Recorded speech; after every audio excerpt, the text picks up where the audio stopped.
سلام كبرات تخاتل تليلو تي في كما يصنيحكم تمليسنا مصيناكم علنا نايلوم مدبنا كم تريو زلكم بكل انفتات ناي تግራይ شعبيان هوحاتن حدش كوينات نمجمار مس ኢትዮጵያ ነምውጋ بعبيو انت معراب تግራይ بفلاي مستي مرصا ناي ኢትዮጵያ ተታሒዙ ናብ ኩናት ንምእታው ሰፊሕ ምንቅስቃሳት ወተሃደራዊ ምንቅስቃሳት ገብርለው ሻዕቢያን ህወሓትን ክልቲኦም ኮይኖም ዕጡቋቶም ብሰሜን ምዕራብ ወላውን በዝናይ በዓራያ ናብ ዓፋር ሸነኽ ከምኡ ናብ አምሓራ ዘዳው ከባቢታት ሰፊሕ ወተሃደራዊ ምንቅስቃሳት እዩ ዝካየድ ዘሎ ልኡኽ ጉጅለ ሻዕቢያ ዝኾነ ፀረ ህዝቢ ትግራይ ህወሓትን ባህላውያን ጀነራላቱን ኩሉ ነገር ናብ ግንባር ምዕራብ ይኽተት ዝብል ዕንደራ ተግባራዊ ይገብሩ ወለው ዝሰርሕን ዘይሰርሕን ጋዕገልጠም ዝተገደደን ዝተዳናገረን ሓይሊ ሰብን ዘሎን ዘየለን ሎጂስቲክን ናብ ዞባ ሰሜን ምዕራብ ትግራይ ናብ ከባቢታት ዛና ፅምብላ ፀለምቲ ሽረ ከምኡውን ኣድያቦን የጓዓዕዙ ወለው ማለት እዩ ኣብ ከባቢታት ማእከላይን ሰሜን ምዕራብን ህዝቢ ኣብ ዝነብረሎም ወሰና ወሰን ከተማታት ናይ ደሽካታት ናይ ተኽሲ ልምምድ ብምግባር ህዝቢ የርዕድዎ ኣለው ኣቐዲመ ገሊፀየ ነይረ ብጣዕሚ ኣብዚ ከባቢታት በቃ ልምምድ ናይ ተኽሲ ናይ ደሽካታት ከላሽን ብሬናት ብምግባር ነቲ ህዝቢ በቃ ሕጂ ከዓ ናብ ኩናት ከም ዝብል እዮም ዝገብርዎ ዘሎ ሸበድበድ ብላሎ ዓቕሉ ፀይብዎ ኣሎ እንታይ ኢና ንኸውን ዘለና ولو مصباح نام مربتنا خملس لو مصباح استمازابل حزبنا نابوتو خملس نابلناس حجخ اخوينات كال اخوينات تايز كله من قسقاسي لحزب السلام سينلو صيق هوحاتن بهلاوያን جنرالاتومن لوخت شعبيان منفصام سلاماو خيدي مملاس تمازابلتن ግዛአታ ዋሓድነት ክልል ትግራይን ብምዕንቃፍ ናይ ኩናት አዋጅ ደጋጊሞም ክእውጁ ኢና ንሪኦም ዘለና ማለት እዩ ካለ ኣብ መቐለ ዓዲግራት ዓቢ ዓዲ ዓድዋ ኣክሱምን ሽረን ዳርጋ ኣብ ዝበዝሕ ቦታታት ናብ ቤቶም ተመሊሶም ዝነበሩ ተጋደልትን ባዕሎም ካብ ሰራዊት ወፂኦም ዝነበሩን መናእሰይ ብዕጥቂ ዝተሓገዘ ሰፊሕ ግፋይ እዮም ጀሚሮም ዘለው ጀሚሮም መቐኒዮም የማቐድም ኣቢሎም ብጣዕሚ ኣዝዩ ኣስጋብ ዝኾነ ግፋታት እዮም ዝጅምሩ ዘለው ጥቆማ ብምግባር እናጠቆሙ ኣበሎ ከምዚ ኢሉ ካብ ከምዚ ኣርምን ካብ ከምዚ ኣሃዱን ናብ ገዝኡ ዝተመልሰ እናተባህለ በቃ ብጥቆማ ምግፋፍ ጀሚሮም ኣለው ልክዕ ከምቲ ሻዕቢያ ኣብ ኤርትራ ዝገብሮ ማለት እዩ ብጣዕሚ ዝገርም ኩነታት ናይ ሻዕቢያ ተላቢሶም ህወሓት ባህላውያን ጀነራላቶምን ዕጡቃቶምን ኣብ ትግራይ ልክ ኣብ ኤርትራ ዝፍጸም ኣብ ትግራይ ክፍጽምዎ ይራኣይሉ በቃ ተኹላ ኣብ ኤርትራ ትፍጸምሲ ምግፋፍ ምእሳር ምዕፋን ምጭዋይ ኩላ ኣብ ትግራይ ትፍጸም ኣለ ስለዚ ሻዕቢያ ዝኣተዋ ኤርትራ ሻዕቢያ ዝቕመጠላ ኤርትራ ሻዕቢያ ዝኣተዋ ትግራይ ሻዕቢያ ዝቕመጠላ ትግራይ ሻዕቢያ ዘመሓድራ ትግራይ በቃ ኤርትራ እያ ማለት እዩ ልኡኻት ሻዕቢያ ዝኾኑ ጨካናትን ጠላማትን መራሕቲ ህወሓትን ባህላውያን ጀነራላቶምን ህዝቢ የደናግሩሎም ዘለው ፕሮፓጋንዳታትን ዕንደራን ተሪኢና ድማ ብጣዕሚ ይገርም ተኾይና ብሓፈሻ ተኾይናት ህዝባውን ምግባር እንዲዩ ምክንያቱ ትግራይ ሲ ኢትዮጵያ ትግራይ ኤርትራ ይኮነትን ኣብ ትእዛዝ ሻዕቢያ ኣብ ትሕቲ ምልኪ ሻዕቢያ ክትኣቱ ትግራይ ኢትዮጵያ ስለዚ ከምተን ኩለን ክልላት ናይ ኢትዮጵያ ኣብ ኢትዮጵያ ዘሎ ሃብቲ ኣብ ኢትዮጵያ ዘሎ ዲሞክራሲ ኣብ ኢትዮጵያ ዘሎ ፖለቲካ ኣብ ኢትዮጵያ ዘሎ ምዕባለ ኣብ ኢትዮጵያ ዘሎ ቁጠባ ማዕረን እያ ትካፈል ከምአን ማለት ከከም ብፅሒቱ ኮይኑሲ ነምሓራ ንክልል ኣምሓራ ዝተዋሃበ ንክልል ትግራይ እውን ይወሃብ ከከም ዓቕሙ ንኦሮሚያ ንክልል ኦሮሚያ ዝወሃብ እውን ከምኡ እንድሕር ዳኣ ዝድጎማ እቲ ዝኽፈል ግብሪ ወይ እንታይ ዝበሃል ተልዩ ከዓ ከምተ ኮታስ ክልላት ኢትዮጵያ ዝገብርኦ ትግራይ ከዓ ኣካል ኢትዮጵያ ስለ ዝኾነት ትገብር ይግባእ ግን ጨቆንቲ መራሕቲ ህወሓት ንኹሉ መንገዲ ዓፅዮም ውዕል ፕሪቶሪያ ኣፍሪሶም ግዝያዊ መምሕዳርን ግዝያዊ መንግስቲ ትግራይን ኣፍሪሶም መፈንቀለ መንግስቲ ገይሮም ትግራይ ኣክንዲ ናብ ኢትዮጵያ ናብ ሻዕቢያ ተቐርብ ገይሮማ ኣክንዲ ምስ ኢትዮጵያ ምስ ሻዕቢያ ክትሓብር ገይሮማ أكندي دحرو على بريتوريا أب تجراي حوية سلامن كند زنقس سلماتن كويناتن ورا كويناتن أب تجراي تعتاتيهم أبزاق زي أتجراي بجكا زخوينات معاسي خجمر معاسيهم كجمرو تعيز كل من قسقاس وتهدراو من قسقاسات نسمين معراب ولاو النرايا زقبر زلو مقليا زي بلو من قسقاسات ناي مكاين وتهدراويان مكاين ناي شعبيان انتاي نمنتاي نابكم وناب زبليم أبزيحمو مالت سراويت أب كل بوتاتات بقى أب تتنقق يزلو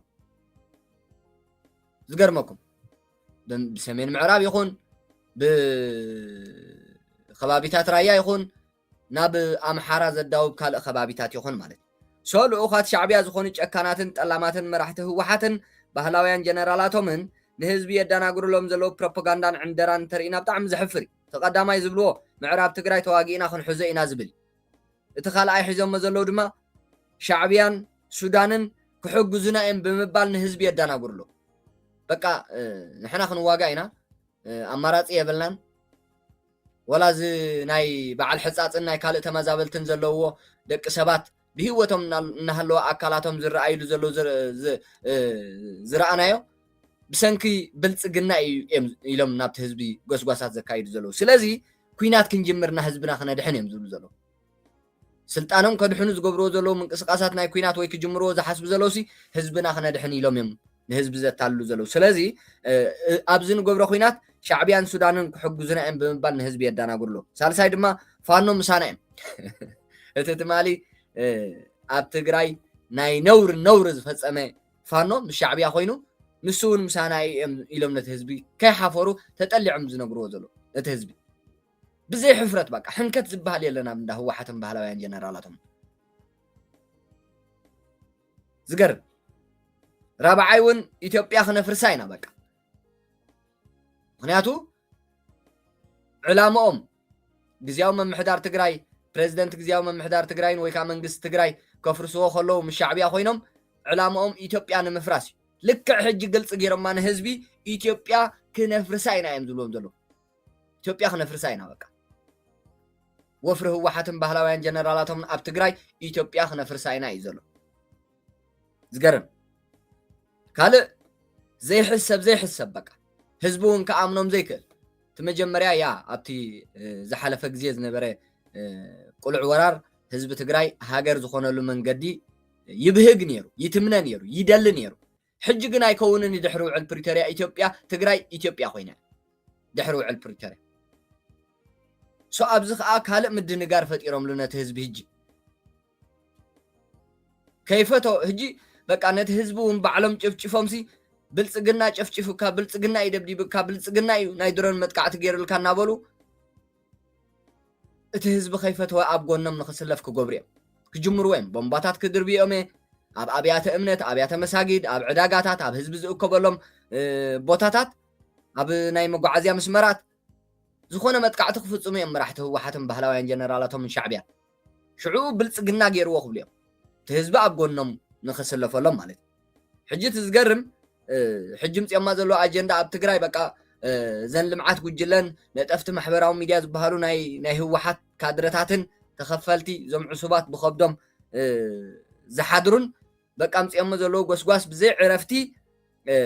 ኣብ ቀረባ በቃ ነፃ ሃገር ክንከውንና እዩ ዝብል ነፃ ሃገር ክንከውንና ድሕሪኡ በቃ ኤርትራ ሱዳን ግብፅን ናይ ትግራይ ናፅነት ነፃ ሃገርነት ክእውጃ ተሰማሚዕና ኣለና ብምባል ህዝቢ ኣብ ጎኖም ንምስላፍን እቲ መናውሒ ስልጣኖም ዝኾነ ኩናት ህዝባዊ ንምግባር ብዘይ ዕረፍቲ ኣብ ህዝቢ ክጉስጉስሉ ይረኣዩ ኣብ ሕጂ ዘሎ ኣብ ትግራይ ኣብ ኣብያተ እምነት ኣብ ለይታዊ ትልሂታት ኣብ ዝተፈላለዩ ዲስኮታት ኣብ ዓበይቲ ሆቴላት ኣብ መዘናግዒ ቦታታት ኣብ መስመር መጓዓዝያ ናይ መጓዓዝያ ቦታታት ኣብ ዝኾነ ህዝቢ ብብዝሒ ይእከበሉ እዩ ዝበሃል በቃ ኣብ ቀረባ ግዜ ሃገር ክንከውንና ውድብና ምስ ሱዳን ምስ ኤርትራ ምስ ግብፂ ተሰሚዑ እዩ ስለዚ ኣፍሉጣ ሃገር ክእውጃ እየን ከምዚ ናይ በዓል ሶማል እስራኤል ናይ ሃገርነት ኣፍሉጦ ሂባ ዝበሃል ዘሎ ከምኡ በቃ ዘን ሰለስተ ሃገራት ግብፂ ሱዳን ኤርትራ ናይ ትግራይ ነፃ ሃገርነት ክእውጃ ተሰማሚዖም ኣለዉ ብምባል ኣብ ኩሉ ቦታታት ኣብ ዝገልጾ ፀናሕኹ እሱ ዘሎት ጎስጓሳት ማለት እዩ እቲ ዝገርም ህዝቢ ትግራይ በቲ ጉጅለ ዝፅሕተር ሓዊ ከም ቀደሙ ሰተት ኢሉ ዝኣትወሉ ክውንነት ፍጹም ኣይክሰትን እዩ ተዓድል ኣብ ዝሓለፈ ግዜ እያ ነይራ ፃሕታራይ ሓዊ ተመሊሱ በቲ ሓዊ ከም ዝልብለብ ርዱእ ኮይንዎም ኣሎ ንመራሕቲ ህወሓት ዛት ዝዋዮም ዘዕገርግሩ ዘለዉ ማለት እዩ መንእሰይ ትግራይ መዕረፊ ቆሎ ጉጅለ ህወሓትን ባህላውያን ጀነራላቶምን ተባሂሉ ናብ እቶም ኩናት ኣትዩ ከንቱ ሞት ፍጹም ኣይመውትን እዩ ብሕጂ በቲ ዝርአ ዘሎ ኩነታት ወይ ከዓ መንእሰይን እቲ ህዝብን ነፂልዎም ዘሎ ንህወሓትን ባህላውያን ጀነራላቶም ሎሚ ንልኡኻት ሻዕብያ ዝኾኑ ጨቆንትን ጨካናትን መራሕቲ ህወሓትን ባህላውያን ጀነራላቶምን ዳርጋ ኩሉ ትግራዋይ ነቂሕሎም ውሱናት መሳሰይቲ ድግስ ጥፍኣት እቲ ድሕር ጉጅለ የለውን ማለት ኣይኮነን እዞም ተላኣኽቲ እቲ ድሕር ጉጅለ ልቢ እንተዘይገዚኦም ቤዛ ድሕረት ከቢድ ዋጋ ክኸፍሉ ምዃኖም ክፈልጡ ይግባእ እዩ ብኻልእ ዜና እቲ ዝገርም ኣብዚ እዩ ዘሎ እንድሕር ዳ ርኢናዮ ኣብ ትግራይ በቃ ሻዕብያ ብኩሉ ኣንፈታት ዳርጋ ኣብቲ ሰራዊት ሙሉእ ብሙሉእ እዩ ዝሳተፍ ዘሎ ኣብዚ እዋን እዚ ኣብ ውሽጢ ትግራይ ዘሎ ጉጅለ ህወሓትን ባህላውያን ጀነራላቶምን ዝገብርዎ ዘለዉ ምንቅስቃስን ዝርአ ዘሎ ውዑይ ኩነታት ናይ ኩናት ናይ ምድላው ናይ ኩናትን ብጣዕሚ ሰፊሕ ኮይኑ ዘሎ ብሰፊሕ ዝርአ ዘሎ ምንቅስቃስ ናይ ኩናት ንኩናት ዝእንፍት ምንቅስቃሳት ብጣዕሚ ሰፊሕ ኮይኑ ዘሎ ሓሽከር ሻዕብያ ዝኾነ ጉጅለ ህወሓትን ባህላውያን ጀነራላቱን ኩናት ንምኽፋት ኣብ ምድላው ከም ዝርከብ ዝተረጋገፁ መረዳእታታት ይወፁ ኣለዉ እዮም እዚ ጉጅለ እዚ ብክልተ ኣንፈት እዩ ውግእ ንምኽፋት ኣብ ምድላው ዘሎ ቀዳማይ ብባህላዊ ጀነራል ዮሃንስ ወልደገርግስን ባህላዊ ጀነራል ማሾ በየነ ዝምራሕ ክኸውን ከሎ ብኣንፈት ዞባ ደቡብ ትግራይ ክሳብ ከባቢታት ኣምሓራን ዓፋርን ተስፋሕፊሑ ምስ ፋኖ ርክብ ብምግባር ወተሃደራዊ ስትራቴጂክ ከባቢታት ንምቁፅፃር ዝዓለመ ምንቅስቃሳት ይገብር ኣሎ እቲ ካልኣይ ድማ እቲ ቀዳማይ በቲ ዝድለ መሰረት እንተኸይዱ ብባህላዊ ጀነራል ምግበይ ሃይለ ዝምራሕ ሓይሊ ድማ ምስ ሻዕብያን ፋኖን ብምዃን ብኣንፈት ምዕራብ ትግራይ ኩናት ንምኽፋት ምድላዋቶም ወዲኦም ኣለዉ ዝገብርዎ ዘለዉ ኣብ ዘለዎ ኮይኑ ምንቅስቃስ ካልእ ሓድሽ ኣጀንዳ ከዓ ፈጢሮም ኣሎ ማለት ብካልእ ተወሳኺ ድማ ክልተ ሓበሬታታት ኣለዉ ሻዕብያ ዝሳተፈሎም ዘሎ ምንቅስቃሳት ኩናት እዮም ቀዳማይ ዕጡቃት ህወሓት ባህላውያን ጀነራላቱን ጥቅዓት ንምፍፃምን ነቲ ኩናት ንምጅማርን ኣብ ወሰናስን ዓፋር ኣብ ወሰናስን ኣብዚ ናይ ወሰናስን ዓፋርን ኣብቲ ከባብን ሰፊሕ ወተሃደራዊ ምንቅስቃስ ይገብሩ ኣለዉ ካልኣይ ክፍላተ ሰራዊት ኣርሚ 24 ካብ ቆቦ ብኣንፈት ምዕራብ ናብ ዝርከብ ከባቢታት ብዕሊ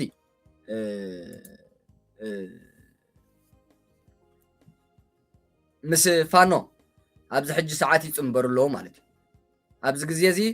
ኣብ ሰሜን ምዕራብ ኣብ ኣገዳሲ ቦታታት ኣብ ኣገዳሲ ዝተባሃለ ቦታን ኣብ ምስ ሰራዊት ኢትዮጵያ ክንዋጋኣሉ ኢና ዝበልዎ ቦታታትን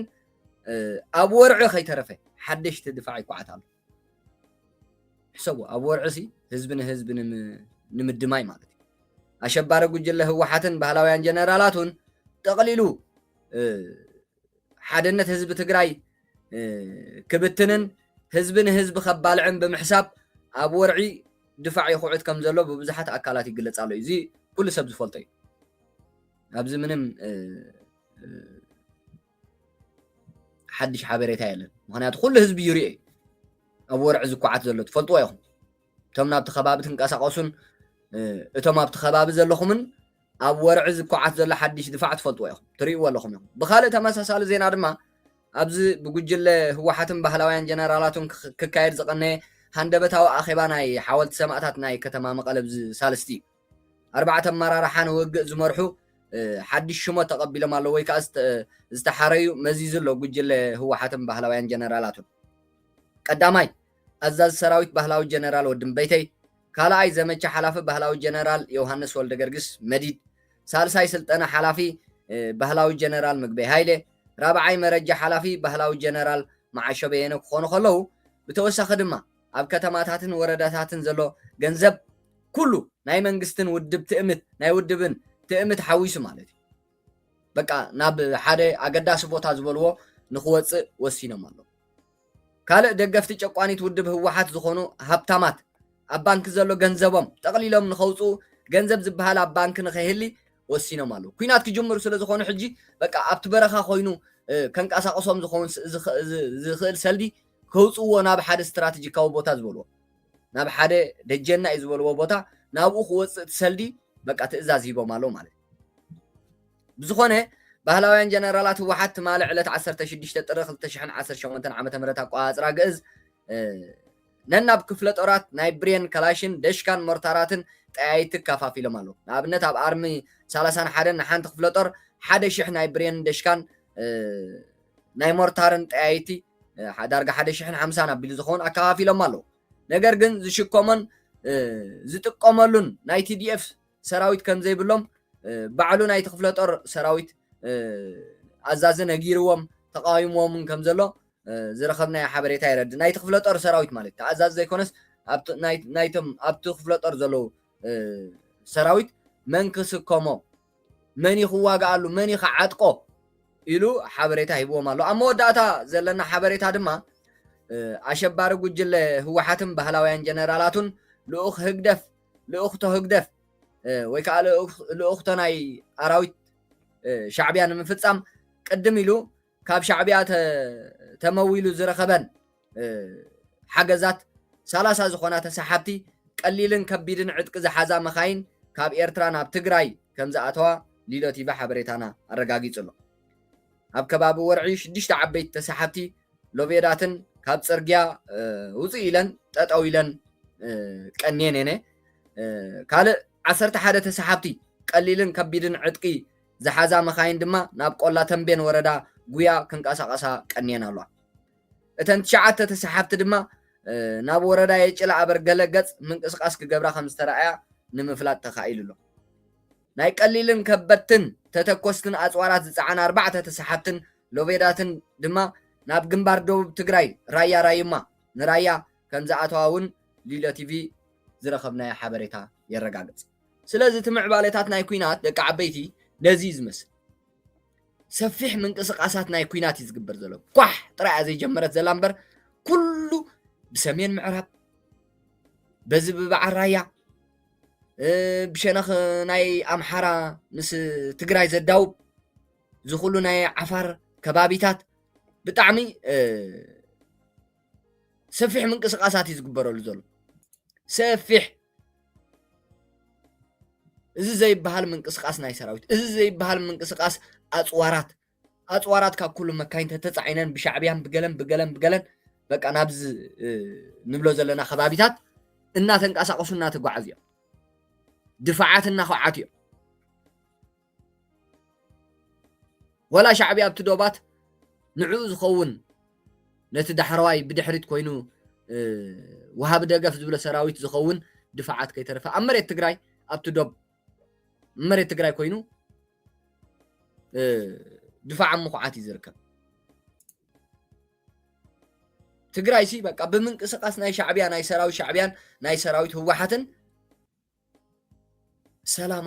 እናሃደመ ሃዲሚ ሙሉእ ብምሉእ ዳርጋ ይሃድም እዩ ዘሎ ሰላም ናይ ትግራይ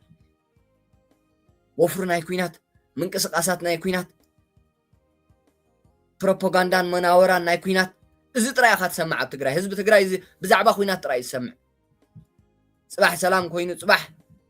ሕረስ ሓረስታይ ንገድ ነጋዳይ መንእሰይ ህዝቢ ትግራይ ብሰላም ወፊሩ ብሰላም ዝኣትወሉ እዚ ዓይነት ወግዕታት የለን ማዓስ ደኣ ክጅምር እዮም እንታይ ደኣሉ እዚ ፅዋራት ተፃዒኑ ደኣ እንታይ ደኣሉ እዚ ታንክታት ምንቅስቃስ ናይ ታንክታት እንታይ ደኣሉ እዚ ወታደራውያን ምንቅስቃሳት ናይ ወታደራውያን መካይን እዚታት እዩ ዘሎ ኣብ ትግራይ ሕጂ ዝናፈስ ዘሎ ሓበሬታ ሶ ትግራይ ብጣዕሚ ኣብ ከቢድ ብጣዕሚ ኣብ ኣዝዩ ኣሰካፊ ዝኾነ ኩነታት